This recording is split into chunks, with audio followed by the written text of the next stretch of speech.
What's up, everybody? It's Conger Live, and all thanks once again to Jake.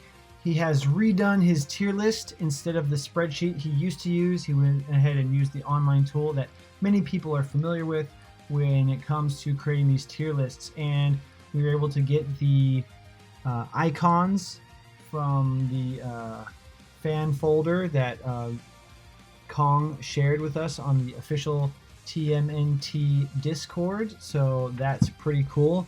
A lot of differences. Before he just had A, B, C. Now we have S, A, B, C, D, and E for all the ratings of these characters, and I definitely agree with the S rated characters. They are probably the strongest characters in the game, hands down.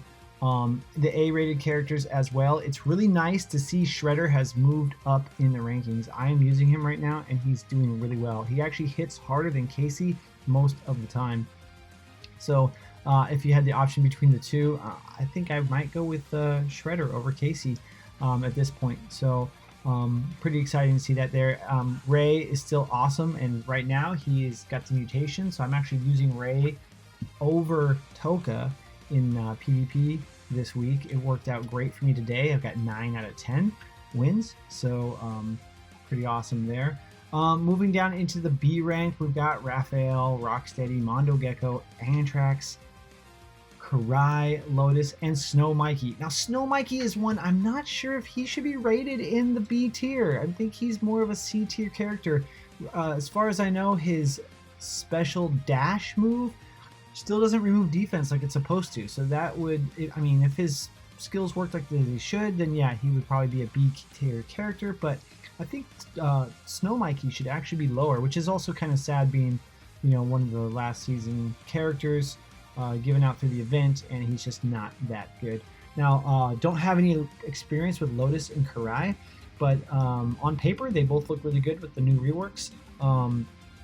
Rocksteady and Raph, maybe they're B tier, but maybe they're C tier. Really, I'm not sure if Raphael's better than Leatherhead, who is down in the C tier. But Mondo Gecko and Anthrax definitely deserve to be there. So in the C tier with Leatherhead, maybe he could be ranked higher. Also sad that Razor's rework didn't make him a better character. I think he's falling right where he should. Grantor and Dreg, I don't have experience with them, but Dreg's kit on paper looks really good, where Grantor not so thrilled about. Slash was great in season 1, but landing in the C tier here. And Ace Duck and Michelangelo also in the C tier. Now, Ace Duck also, like Snow Mikey, 2 out of 3 characters from last season. His special also bugs sometimes and does not hit any targets. So it makes sense that he's where he's at. And after they nerfed alertness, since his kit is fully built around that, he definitely lost some points there.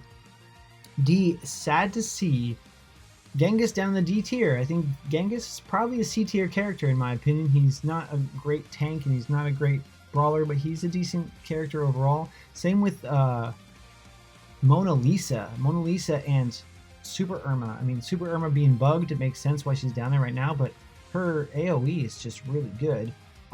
So some of the C tier characters, I would probably have swapped with the D tier characters, putting some of these guys up, like Mona and Super Irma for sure. I think should go up to the C tier.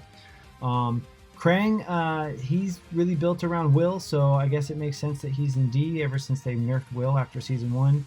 I thought Bebop was maybe a little bit better, but I mean, since we have all the separations, we do have to kind of create a bigger separation between these characters. It's sad to see in the E tier Baxter. He was amazing early on, but now he's being considered one of the lowest tier characters in the game. Tempestra does a decent amount of damage, but without that extra skill, which we're told she will be getting this season. They originally said they would have it at the beginning of the season, but then they said they had to do some more work with that. So hopefully in a couple weeks we'll have the new skill for Tempestra, and maybe she'll move up to a higher tier, be able to put out some more damage. And that's kind of, her and Zack are very similar characters in that sense, that they're the ranged, and Dementor as well. They just, their AoE damage isn't enough. Even though they've nerfed alertness, the defense mechanic is still so strong that the AoE doesn't really do that much. And that's another reason why Napoleon also lands in here in the bottom. He has an AoE and some splash damage, but it's just not enough to cut through the defense. Even though he does have a skill that removes defense, because it's like an AoE thing, it just isn't enough. So that's why a lot of these AoE characters are in the lower tiers.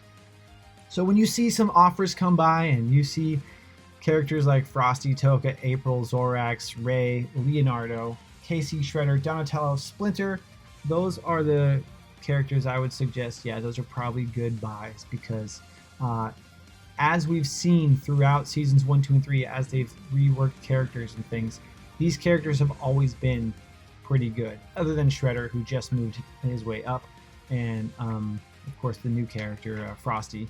But the rest of these characters have always been fairly good characters, and hopefully they'll stay good for a long time. So thanks for checking out this video, guys. It's really great that Jake was able to remake this tier list, so I wanted to share it with you guys. And if you don't subscribe to the channel to see more TMNT Mutant Madness content. We just want to game smarter here, guys. So thanks for watching. Give us a like, and we'll see you in the next video.